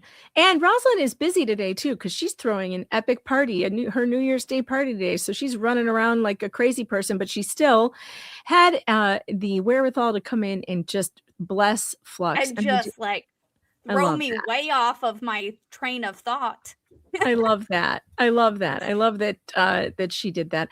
I love my internet friends. I really do. Rosalind called me this morning to wish me a happy new year in person. It was so cute. She was like, I just wanted to say happy new year and not send you a text and just say it in person.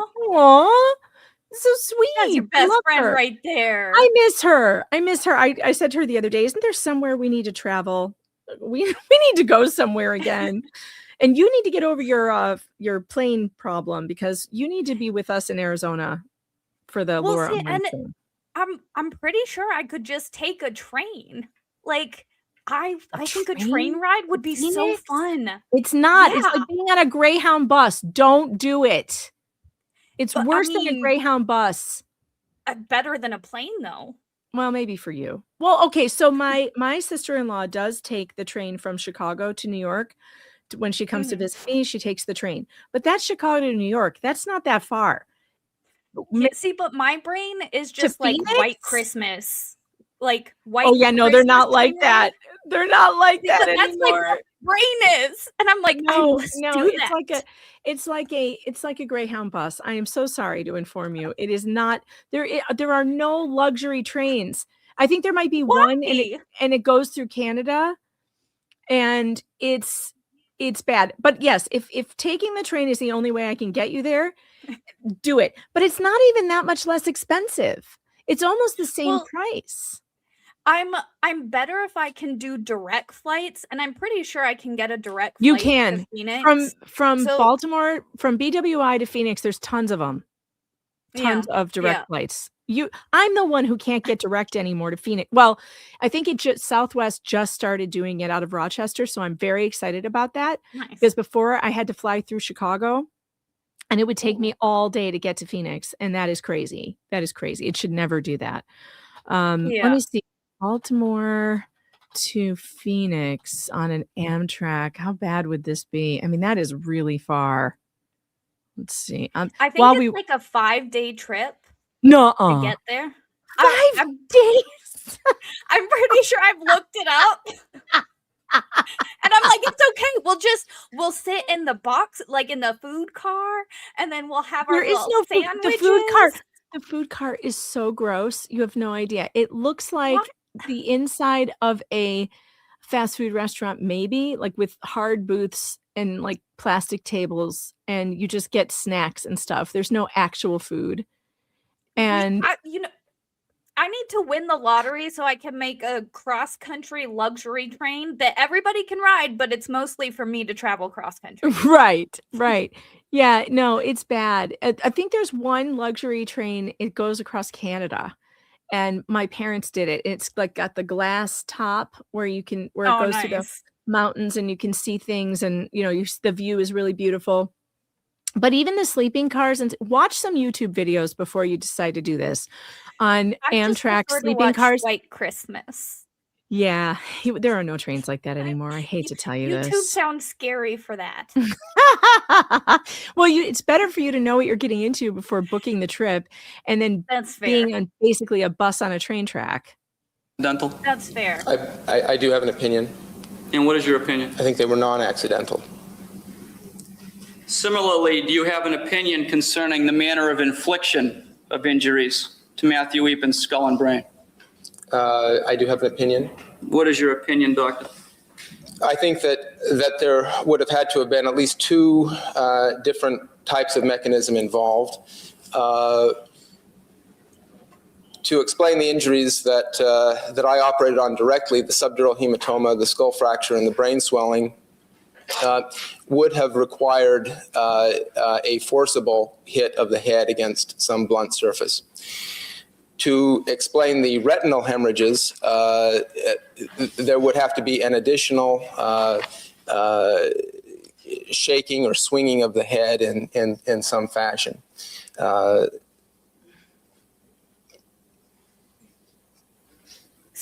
those would be the two parameters which I think would be necessary to explain the injuries. Doctor, based on your observations of Matthew, again, your review of his medical records, assuming a lack of any history of trauma to Matthew's head leading up to his admission to Children's Hospital on February 4th, do you have an opinion to a reasonable degree of medical certainty whether the brain and skull injuries that Matthew suffered from on February 4th when he was admitted to Children's Hospital occurred at or about the same time in relation to each other? I do have an opinion, yes. What is your opinion? I think they would have most likely occurred in relation to each other. Similarly, do you have an opinion? Excuse me, what does in relation to each other mean? Well, I think that the question was, did everything happen at once here or over a period of time? I couldn't rule out, for example, that the shaking injury that I described happened some hours differently from the... All right, Flux. Baltimore to Phoenix on an Amtrak. In coach, it starts at $588. Sounds pretty good. But if you want a private room, it starts at $2,300. Furthermore, it takes 80 hours to get there. I mean, in 3 segments, 80 hours. You might as well go by Stagecoach. Like, what the actual hell?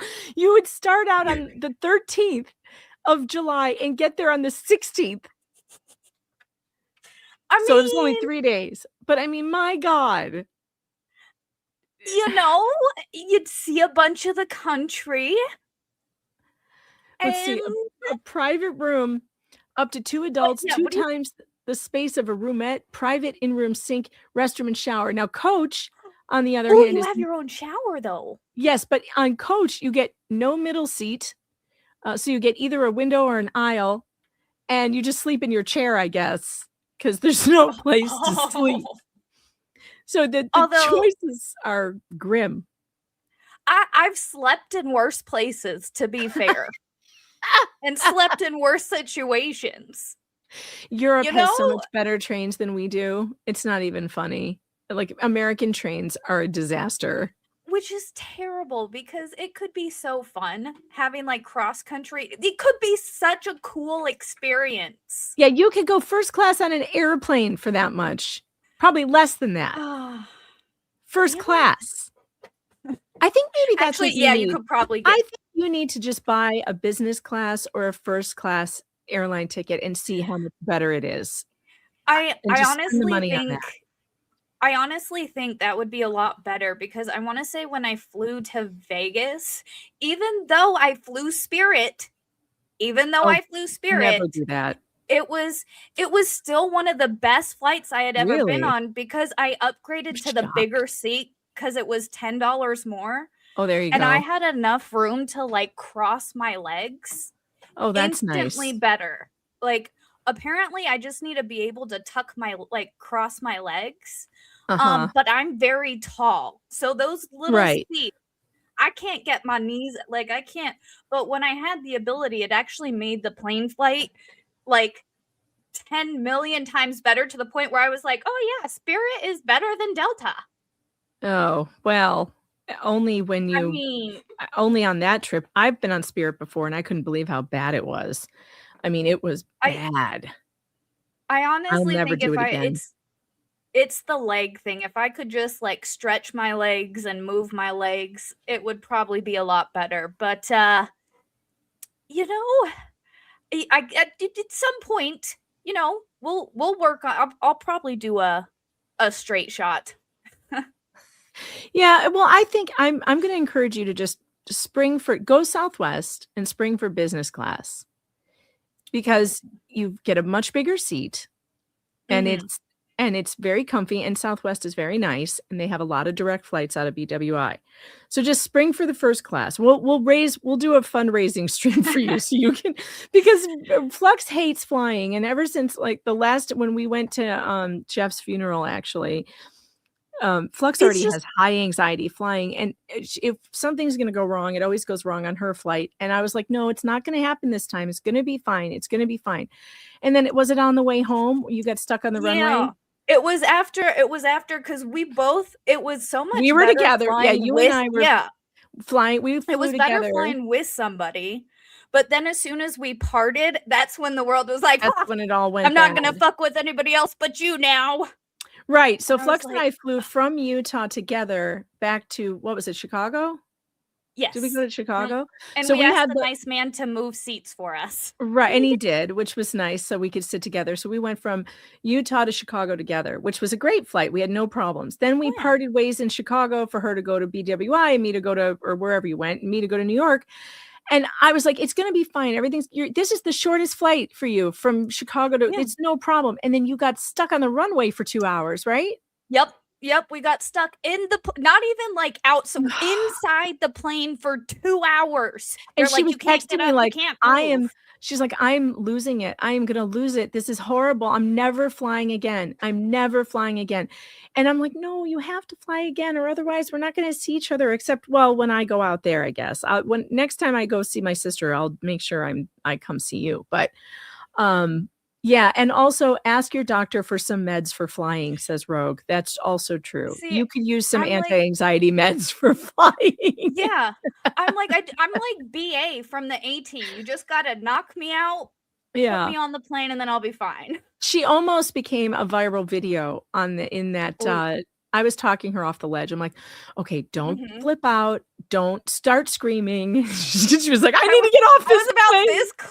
Yeah, she was 2 hours, and they didn't have it on, so it was hot. She was this close to this. That motherfucker back there is not real. If it would have let me off that plane, it was this close. I know. Man. But I will say, being stuck on the ground is better than being stuck in the air, because that happened to me the time before. With the there circling? was a storm in Atlanta, and we had to circle Atlanta for like an hour and a half. And I'm like, we need to go down. I want to go down.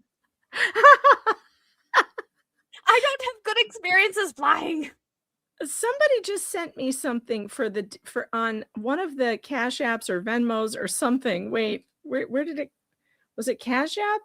Yes. Linda, thank you for the 25. Says, love me some daytime Megan and Flux. Thanks. Well, I really appreciate that. I love you people. I love the Cash App people and the Venmo people. You really get me, and I appreciate you, and you're welcome. We're going to do this every Thursday. Next Thursday, we will be on Flux's channel, and I'll be simul streaming from Flux's channel. So we're going to take turns going back and forth who's hosting, and it's going to be fun. So we have 10 more minutes of this. Here we go. I still haven't got bingo. I'm so close, though. Look at how close I am. After the coughing. Look at how close I am, but still no bingo. Wow. This is ridiculous. Wow. This always happens to me. Always. I'm always the one who's like, nope, still no bingo.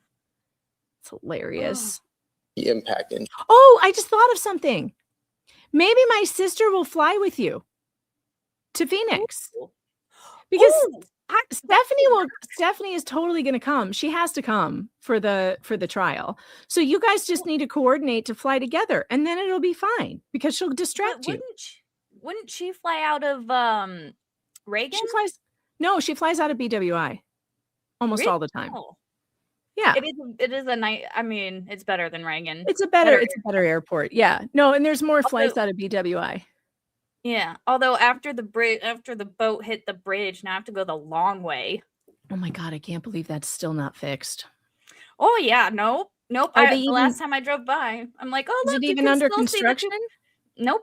No. Apparently, nope. They said it was gonna start, but not yet. I feel like we will never finish this trial. Oh, we will. It's just going to take us probably the year to do it, but we'll, we will. I'm just so glad Flux wanted to do it with me because I couldn't do it again. I couldn't do it by myself. I tried and I was just like, I can't do this by myself. I can't. It's a little harder to do trial coverage by yourself because it does tend to be a little slow.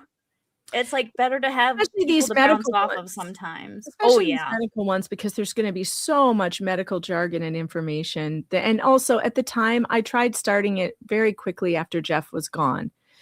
And that was a mistake. Yeah. Because I was not ready. I was not ready for that. Yeah. And I barely can, I was barely able to like rewatch Jeff at that point. I still have trouble sometimes, although I like to fall asleep to some of his stuff sometimes. Although that also is creepy because sometimes I will wake up with Jeff's voice in my ear and I'll startle like, why am I hearing Jeff? Right? Like, is Jeff speaking to me right now? Which is a little startling, but it's better than waking up with Nick in my ears doing cooking with Kurt and Kurt going like this in the microphone. No, don't do it. Don't. Which I have woken up to and it terrified me. Never again will I ever fall asleep with Nick Rekieta doing cooking with Kurt in my ears ever again. I yelled at him for a solid 15 minutes after that. For example. And do you have an opinion regarding how Matthew would have appeared or presented after the infliction of the trauma which caused those injuries? I think that he would have had signs of being neurologically depressed after that kind of injury. And how long after those injuries to Matthew were inflicted you would expect to see such signs and symptoms? That's difficult to say.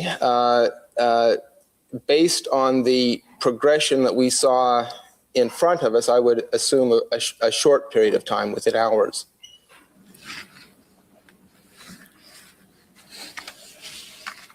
Yes, Philip. Oh my God, Philip, I love your avatar. Doctor, I have a 4-part hypothetical I'd like to pose to you at this time. Let me explain something. It's a good one. Philip wins. It is entirely appropriate for a lawyer to say to a witness who has not observed something particularly, please assume that certain facts are true. Oh, why is then he the standing? witness, on the assumption that Because those he's facts are addressing the true, jury. I kinda is like permitted that. to give an opinion based on the assumed facts. Now, as I've said before, it is you who decide the facts in the case. So before you can consider the validity of an opinion that is based on assumed facts, you have to decide whether the assumed facts themselves are accurate. Or put another way, you have to decide if the assumptions are correct. Now, if the assumptions are correct, you may then give the opinion based on those assumptions, whatever weight you want. You can accept it completely, you can reject it completely, or you can accept it in part and reject it in part. But if you conclude that even one of the assumed facts is not correct, that is, that there is one or more false assumptions in the mix on which the opinion is based, then of course you can give the opinion no weight whatsoever, because an opinion that rests on even one false assumption is an invalid opinion. Do you all understand what I've just said? Thank you. Doctor, prior to outlining that four-part hypothetical for you, you've testified that Matthew would have appeared neurologically depressed. Can you indicate what signs and symptoms you would expect to see in that type of a neurologically depressed infant? He had he would have had the signs of increased intracranial pressure, which would include most likely being lethargic, being sleepy, being probably vomiting, probably not eating, and generally appearing abnormal to anyone who was looking at him, I think. Doctor, I ask you to assume that on the night of February 3rd, Matthew slept with his mother and brother in the same bed and appeared without symptoms of sickness or injury, healthy and normal. Was breastfed by his mother twice prior to 7:30 on the morning of February 4th and continued to appear healthy and normal.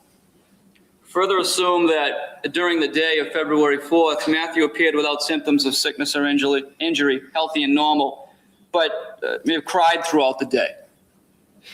Further assume that Matthew was fed and ate a half jar of baby food peas, approximately 2 ounces, at 12:30 that day. And other than his crying, he appeared without symptoms of sickness or... When the judge asked the jury, do you understand? He didn't give them a moment to say yes. He was like, do you understand me? Let's continue. Yep. I did notice that. But I do like the way that the judge stood up to address them. Like, okay, over here now, pay attention. I'm talking to you. Yep. Very All right, commanding. Very commanding. I'm looking for a good place to stop here because we are going to stop. Injury, healthy and normal, until approximately 2:45 that day, when he then appeared unresponsive with troubled breathing and eyes rolled back in his head. Doctor, based on that hypothetical, do you have an opinion to a reasonable degree of medical certainty whether the brain and skull injuries that you observed to be present in Matthew Weepin upon his admission to Children's Hospital between 4 and 5 p.m. on February 4th were present prior to 8 o'clock that morning? I do. What is your opinion? I believe they were not present prior to 8 o'clock that morning. Do you have an opinion regarding when, prior to Matthew's admission to Children's Hospital on that day, his injuries were inflicted?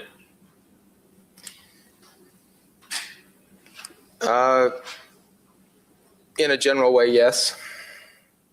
That doesn't. What is your convince me, opinion? Doctor? My opinion is that given the rate at which things Sounds were like you don't evolving know. in front of our eyes, that it would be most likely, if this all happened maybe 1 to 3 hours or so before we actually saw him. But,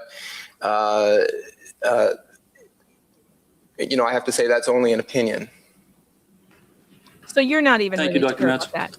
See, that's one of those opinions, by the way, that I would be, as a jury member, I would throw out. Because you got a guy going, I'm not even really that sure about this. It's like, why not just say, it's like a I non-answer. don't know. Yeah. Yeah. All right. He has no further questions for Dr. Manson. Great. That's a good place for us to stop today. We will pick up next Thursday with Barry Scheck. I believe Barry will be doing the redirect, and that's what Jeff told us we should all be excited for, because apparently there's nobody better at cross-examination than Barry Scheck. And I'm a little annoyed we can't get to it today, but Flux has things to do. And we're going to try and keep these to like 2 hours, right? 2 hours is about a good, it's a good time thing. So do you have anything coming up that you want to tell people about, Flux? What's going on with you? Probably doing some more Project Zomboid stuff in the future. Yep. Okay. All right. We are also trying to, you and I are trying to put together a Dungeons and Dragons stream. Yes. A campaign, right? I'm talking to my DM tonight, so I'm hoping that goes well if he can fit us in, because he does have like, I think 2 or 3 other parties that he DMs for. And so I'm like, come on, bro. Like, come on, bro, please. Well, but if that doesn't work, we have a couple other options that we're talking about. Yeah. So I feel like this is Yeah. going to happen in this year. We're going to do in 2026. We're going to do a campaign with Connor's in. He said, "You're in. I'm in," and we'll see what else. We'll see what goes on. So that's coming up. I am going to be streaming tonight on my channel, usual time, 8 p.m. Eastern Standard with Tug. We have all the what the hails you can handle coming up tonight. I'm still figuring out what I'm going to actually stream about tonight. There's always so much. God, there's always so much. And I'm on my third rewatch of Nick Rekieta's stream about it because it's so good. You know what's the best part? The best part is the low-key roasting of me the entire time. That's my favorite. I played some of it for my husband. Especially the part where Nick's like, and whenever Megan tells me anything, I never believe anything she says. I don't believe anything she says. She's always wrong about everything. My husband goes, "Oh, so he gets it. He knows." Oh, that's awesome. It's just so funny. Yes. So I'm on my third rewatch of that. My favorite part is that the ecosystem, the anti-Hales ecosystem, is so low IQ. They think he was being serious. They think that we've had a falling out, and I would like that. It's the best trolling I've ever seen. They're like, he called her out for so much misinformation. Remember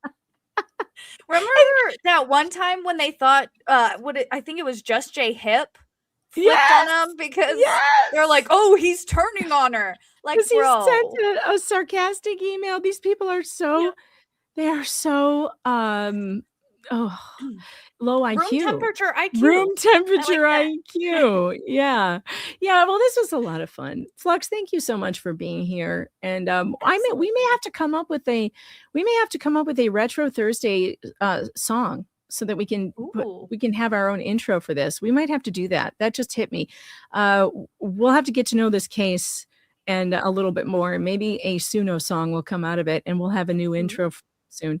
But check back in here next week with us if you want to follow this case. If you want to get caught up on what happened before this, opening statements, all of that, then go to my I think I have a playlist. Actually, maybe I don't. Just go to my channel, type in the search Nanny, and all of them will pop up, and you can go back and rewatch. There's only 3 or 4. No, there's 6. Sorry. There's 6 episodes to catch up on, starting with Jeff. I watch it with Jeff for the first 2 episodes and then take it from there. And we're finally continuing this. Yes, Marcy, you're welcome. She says, thank you for finally continuing this trial. I promised you guys I would. I just I ran into some difficulty doing it on my own, and now Flux has so gratefully, I'm so grateful that she's decided to do it with me. I miss my Flux, and we love spending time together. And hopefully, the Hernandez trial footage will be out soon, because we'll be doing that. That would be a good one. Yeah. So we're waiting on that. But once that comes up, we will be doing that as well. All right, everybody, we are getting out of here. I don't think I have no, I don't have an outro for you today. We'll just we'll do an easy outro for you today, and we'll see you later. Steve has called me a dumbass.